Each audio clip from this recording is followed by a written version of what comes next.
now, since June 7th, 2020, it is my daughter.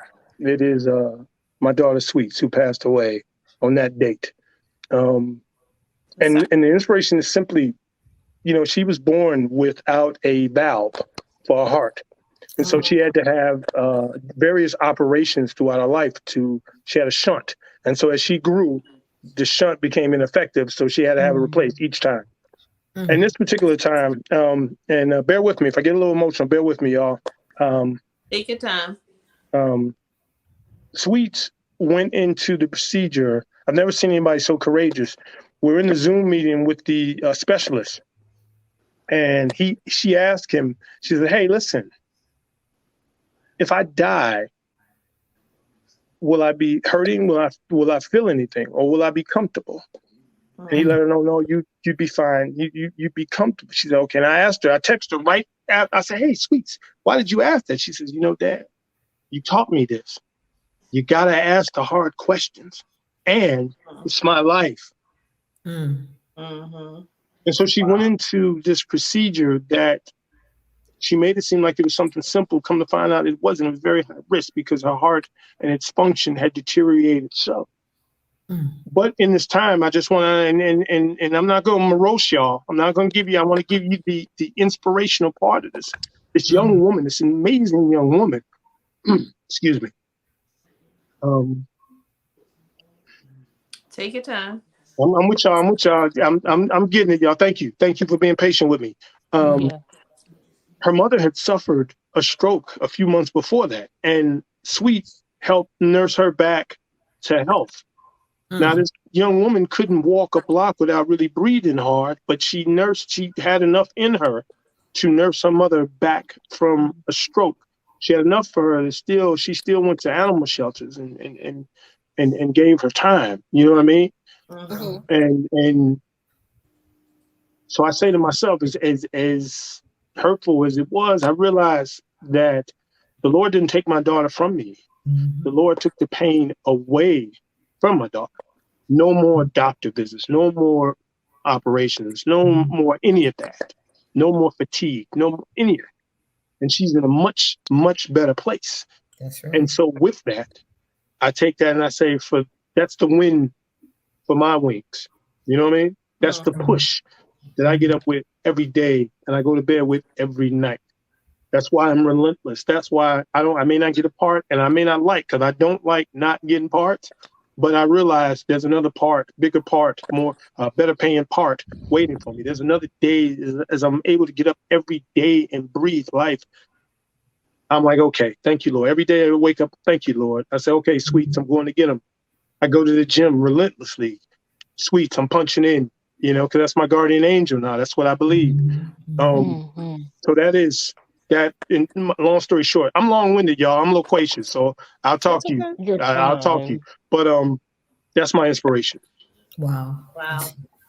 That's amazing. That's pretty awesome. I have a question. Growing up on the south side of Chicago, considering all the stuff that happens often in the news about the south side of Chicago, how is that a motivation or an inspiration to you to keep winning? Oh, that's a great question. They first of all, they talk about our city so bad. They talk about our side of town so bad. And a lot of a lot of it is myth. A lot of it is tied to money and real estate and trying to get the property values lowered so they can move us out, Black people and people of color out, because they're two separate things. And get us out of here. And so they can gentrify it. A lot of that is tied to that. And so it's necessary for someone like me and others like me to win and continue to succeed, because one, it represents this Blackness, this Black excellence, this Black greatness, this Black genius that we've all got. And this might be a bit controversial, but I'm gonna say it because that's who I am. Do you know, for Black people, do you know how amazing we are that we're up against it every moment of every day from all sides, and yet and still we got people writing books, We got people publishing books. We got people on TV. We got people making TV. We got people doing comedy shows. We got people making millions, opening stores, opening business, and we got every single side around us covered. And here we are. Here we are, just doing our thing, getting up and doing our thing. Could you imagine if we started not even, but not 400 years down, maybe 100 years down? Yes. Could you imagine where we would be at? But and I'm sorry, I get caught up in the blackness because I'm entrenched in that.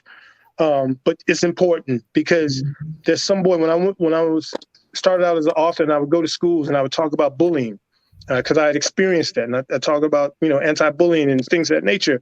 A young man said to me, he says, "Man, could I grow up and write a book like you?" I said, "You sure can. You can do whatever you want to do. Get your education, stay faithful, do whatever you want to do." When I played Santa Claus, I was one of the few first black men to play Santa Claus. And the little boy said, "You're black like me." And I said, "Yes, I am. Yes, I am." And so the representation matters. It's just not a fancy slogan. The representation matters. When we see people, when they look up on the screen and they see, and for me, I'm dark. As you probably figured out, I'm dark. So to see, look on TV and see, I'm not some crook.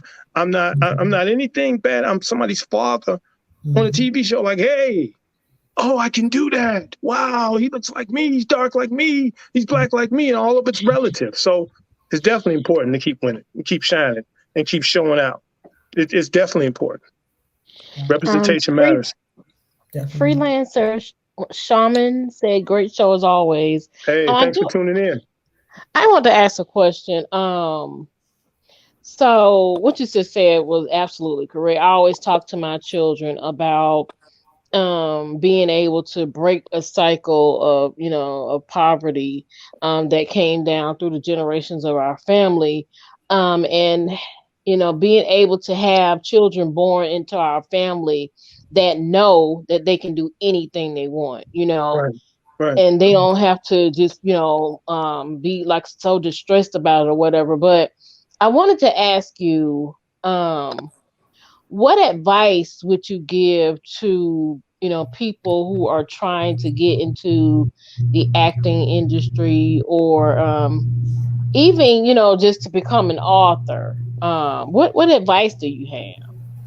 First of all, and this has been said, but this is a number of things. I'm gonna hit them as quick as possible. First of all, you're gonna hear, "You can't, you shouldn't, you won't." If you hear that, you're already headed in the right direction. Wow. If you hear that you can't, and that's not to say it's going to be from everybody, because I'm very fortunate. My support base has been very, in every endeavor I've been able to do, these people here have been right here with me. But when you hear stuff like that, that shows you're doing something that's trailblazing, that maybe somebody hasn't done, or some people don't know they've done it. Go ahead. That's the first thing. Number two, research what it is you're getting into. Take a look around. See. Hey, is it? If it's acting, hey, can I create my own sitcom? Can I create my own film? Like Arthur Laura, can I create my own play? Can I do that? What are the skill sets I need? What's the way I can do it? Research. And third and most important, faith. Faith in God, and just as important, faith in yourself. Because you have to believe when everybody else is saying no, nay, don't, you have to believe, I can do this. Yeah. You have to believe, and it has to be unwavering. Yeah. Because everybody who's ever done anything acting wise or anything creative wise, and they've got a story. They got a story about how they maybe slept in the car, or they had $7 in their pocket, or this, that, and the other. They had a story. And when that time comes, or those times come, can you weather the storm to get to the sunshine? Right. And you have to be able to. So that's what I would say. Okay. That's powerful. That is very powerful. Okay, I had a question. According to you, what is the best part of your work? What's the best part of my work?